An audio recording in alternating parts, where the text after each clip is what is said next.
Yo, what's up guys? Welcome back to the channel. In today's tutorial, we're going to talk about how to calculate interest growth using Lendingclub's calculator. Lendingclub provides a built-in calculator to help you estimate how your money will grow over time. These tools let you input details like your initial deposits, monthly contributions, interest rates, and of course, time frame.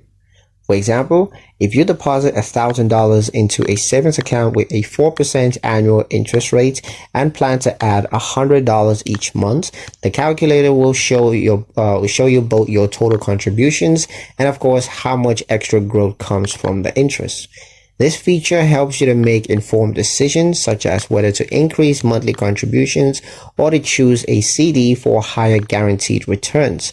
It's especially useful for setting realistic financial goals and of course seeing the power of compounding in action. But yeah, that's pretty much it on the video, guys. Hope you liked it. If you found it useful, you can check out the calculator on the Lendingclub app. Thank you guys for watching, and I'll see you in the next one.